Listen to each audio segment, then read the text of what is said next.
If you are just joining the Redeemed Perfectionist podcast community and you chose to start with this episode, then I urge you to listen to this intro. It's got some special information that's going to really help you understand the journey we're on. However, if you've been with me this whole time, you can skip this next part. You've already heard it. And just fast forward to around 3 minutes, 7 seconds or so.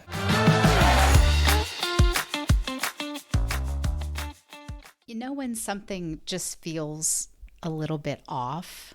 It's like you know where you're supposed to be, and you know you're doing what you're called to do, and you're following the formulas, creating the content, and yet something in your jiver just ain't jiving, and in your knower just ain't knowing.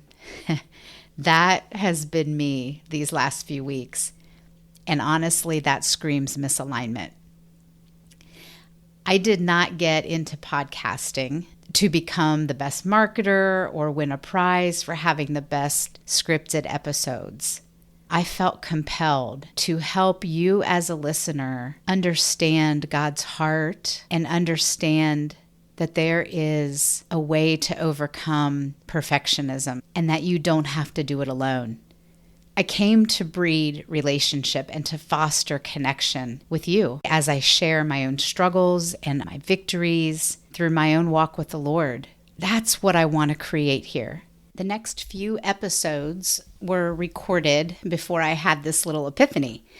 So that said, you might feel like they are way more scripted, and they are, and less like we're just chatting over a cup of coffee. I decided that I was going to keep them as is. I really think it'll be fun to look back and enjoy this imperfect journey as the Spirit of God basically weaves His revelation in and out of our souls. So if you're hearing this message, just know that this episode you're about to hear, it still comes from the heart and from my own experience. Starting something new is messy. Every work of art is. And the perfectionist that we are will avoid doing the thing until it's, perfect. But sometimes you have to obey first, and then the understanding follows. Sometimes God says, go and trust me that making mistakes will happen, and you're going to be okay because I'm with you. This journey is not for the faint of heart, but it is worth every price paid to get to today. So thank you for caring, for being gracious, for being patient, for hearing my heart. And most of all, I thank you for pursuing the Lord and for believing that there is something better for you than where you have been to this point.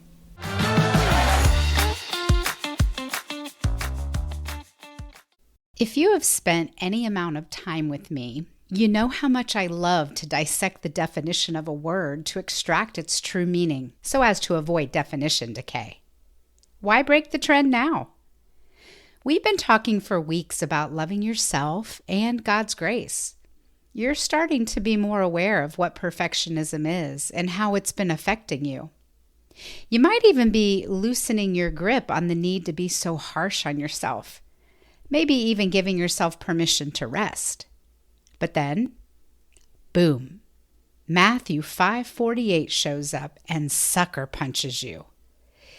Be ye therefore perfect, even as your Father in heaven is perfect. Well, if that isn't a holy plot twist.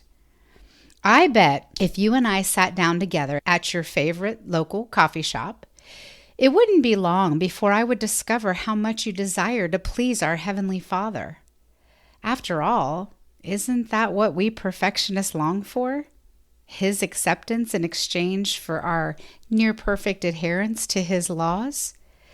I might also hear about the heaviness you carry, feeling like you're never doing enough, or the bone-deep exhaustion from trying to keep up with an endless to-do list.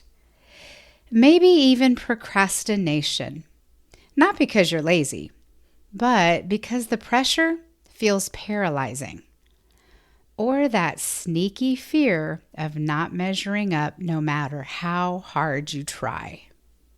What if I told you that God defines perfection differently than the world does? My friend, that is exactly what we will dig into on today's episode of The Redeemed Perfectionist. You're going to discover just how on track you really are. That beautiful heart of yours, longing to do right by God, is not failing. It's being formed. You'll be reinvigorated to keep investing in your relationship with Him. And I bet you'll get really excited when you realize you actually have full permission to stop doing most of what's on your to-do list and still be deeply loved by God. When you realize that you've been duped by a counterfeit taskmaster wearing a Jesus costume, that same God-loving heart in you will be fueled by your new revelation, and before long, your inner critic will hit #1 in country songs with her new hit, Obituary of a Taskmaster. Hey sis, I'm Leneé Pisano, author, speaker, and fellow perfectionist who was once married to a counterfeit Jesus, spiritually speaking, of course. I spent much of my walk with Jesus running myself ragged trying to earn God's favor, one rule at a time. But now I am on a mission to expose the lies of the one who only pretended to love me and introduce you to the real Redeemer. So, if you have been chasing approval, checking all the boxes, and still feeling like it's never enough, you're not alone. You're in the right place. Before we dive in, I've got a little gift for you. Something to help you see just how much perfectionism might be quietly running the show in your life. Don't worry, there's no grade, no red pen, and definitely no shame. But if you're curious how much perfectionism is still hanging around, take the grace scale linked in the show notes. It's eye-opening in the best way.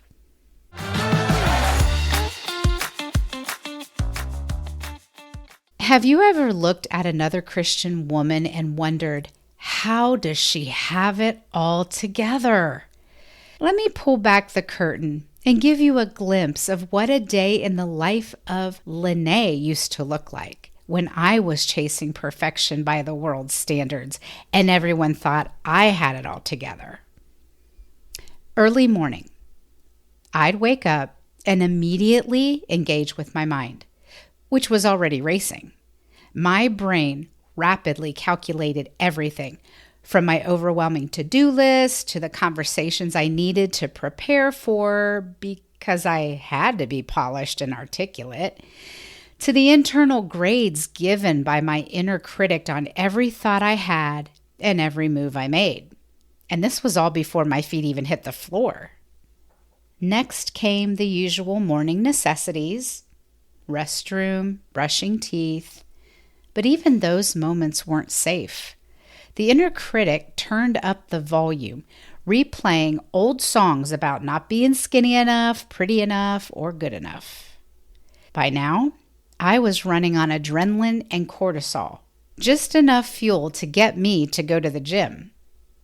High-intensity workouts were my way of trying to fix my body, striving to tone and shrink it into something more acceptable. I thought that maybe, just maybe, tomorrow I'd wake up feeling closer to that elusive perfect image. After rushing home to shower, the inner critic returned to inspect every perceived flaw. My legs are too fat, I've got to shrink this belly, my arms are still too big, I have to do more, eat less, try harder. Then came the dreaded moment, choosing what to wear. Ugh. It felt like walking the plank under the weight of shame. Some days, I'd try on 3 different outfits before settling on one that felt tolerable. Loose-fitting clothes were my armor, unless I'd recently lost weight and felt I could momentarily step into the cute and confident category. But even then, my mind swirled with questions like, what will people think of me today? Are you tracking with me? And friend, this was all before 8:30 a.m. Internally, I was functioning like a complex factory, kind of like Willy Wonka's candy making system, but without anything sweet being produced. Just anxiety, pressure, striving, and shame. I wasn't running on God's grace. I was powered by a broken generator of perfectionism, fueled by fear, comparison, and an impossible standard that never delivered peace. Here's the thing. I didn't realize it at the time, but I was chasing a version of perfection that the enemy had defined for me. A version built on appearance and performance and approval. And no matter how hard I tried, it was never enough. Yet, I kept trying. Like there was no stop button. No matter how exhausted I felt or how loud the inner critic became, I kept pushing, believing that maybe if I just got it right this time, I'd finally feel whole and accepted and worthy. I never even gave it a second thought that maybe I was missing the mark. Maybe this isn't what God meant by being perfect. The truth is, God's definition of perfection looks completely different. It is not about flawlessness or performance. It's not about striving harder or checking all the boxes. It's about something deeper, something fuller, something rooted in grace. Today, I want to unpack that with you because one definition leads to burnout and bondage. The other leads to freedom and rest. Here's where things get interesting. As I stated earlier, Matthew 5 is where Jesus ends his famous Sermon on the Mount teaching with a command that seems to echo everything perfectionism has whispered to us. Be perfect, therefore, as your heavenly Father is perfect. At first glance, that sounds like the very pressure I'd already been putting on myself, right? Be perfect, be flawless, be everything all the time with no mistakes. But that is not actually what Jesus was saying. When you dig deeper into the original language and the context of that chapter, we see something beautiful. The word perfect here isn't about flawlessness. It's about fullness, maturity, and wholeness. It's about a heart that is fully devoted, a life that is being shaped by love, not by law. Jesus had just spent the entire chapter raising the standard, not to burden us, but to lift our perspective. He wasn't just listing a bunch of external rules to follow. He was calling his followers into a deeper, higher way of living, one that flows from the inside out. He was saying, don't just follow the rules. Let your heart be transformed. Don't just avoid murder. Deal with anger. Don't just avoid adultery. Walk in purity of heart. Don't just love those who love you. Love your enemies. This wasn't about ticking off check boxes on a religious to-do list. It was about becoming people who walk in wholehearted devotion to the Father. People who reflect the heart and the character of God in every area of life. That's the kind of perfection God calls us to. Not perfectionism rooted in performance, but perfection rooted in love, maturity, and grace. Here's the truth that absolutely changed everything for me. God does not measure me or you by how many times we got it right. He's not counting how flawlessly we performed. He's not keeping a tally of how many boxes we checked, how perfectly we executed a plan, or how few mistakes we made. No, God measures us by something much deeper. He looks at our hearts. He measures our faith, our willingness to surrender, our effort to obey even when we fall short. He values our humble posture, our repentant spirit, and our growing dependence on Him. Where the world says, prove yourself, God says, abide in me. Where perfectionism says, try harder, God says, come closer. Where the inner critic demands flawlessness, God responds with a Father's heart that says, I'm forming Christ in you, and that's the goal. So when Jesus said be perfect, He wasn't saying never mess up. He was saying, grow into the fullness of who I created you to be.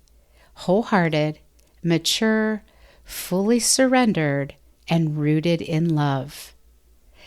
Like Martha, maybe you've been busy making sandwiches that Jesus never ordered. Maybe you've been running on empty, trying to meet a standard that keeps moving, measuring yourself by the wrong metrics, listening to the voice of the inner critic more than the voice of your Heavenly Father. The good news? Now you recognize your own striving towards a version of perfection that God never asked of you. And you don't have to stay there. You can begin to shift your perspective today.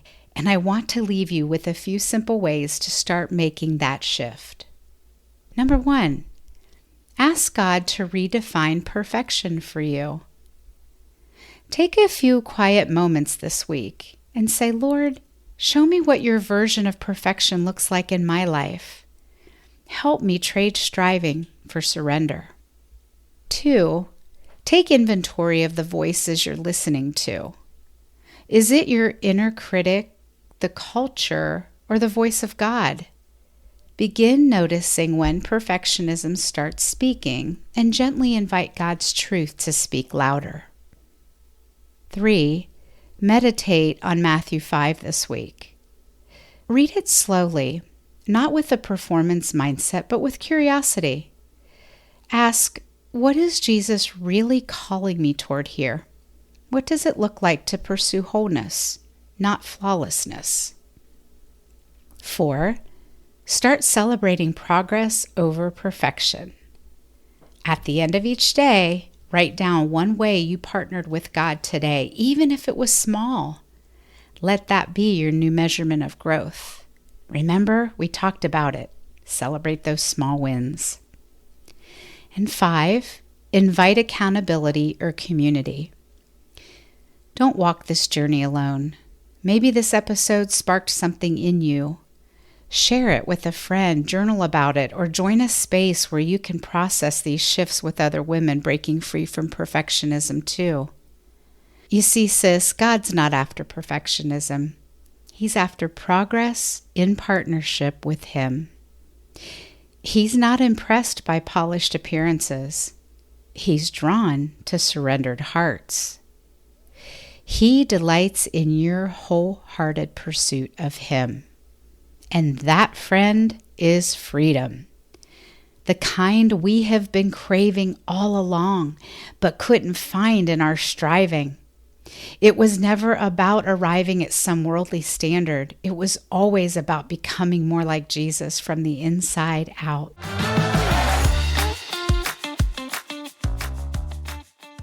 I hope you enjoyed today's episode and that it stirred something fresh in your heart. I have good news. There's more where that came from. In the show notes, you'll find a direct link to my website, leneepezzano.com. That's LeneePezzano.com, where you can dive deeper into more resources designed to help you break up with perfectionism and embrace God's grace in every area of your life. You can even get a free copy of my book, You Will Make Mistakes, Discovering God's Grace in the Midst of Perfectionism. Who doesn't like free? Maybe you've had a natural desire to connect with me, to share your thoughts or questions or even a prayer request. Click that little phone down there in my podcast description and make your wish a reality.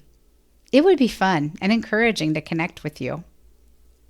Lastly, what one or two people come to mind right now who might need you to be their gift today because you shared this message with them? Don't wait. Take a moment and send this to them now. You never know how much they might need it. Let's build God's kingdom together, shall we? Until next time, remember, God's not measuring your performance. He's after your heart. Keep showing up, keep growing, and keep walking in grace. Oh, I almost forgot. Be sure to tune in next week where we're going to talk about envy and how learning to love ourselves well means letting go of comparison.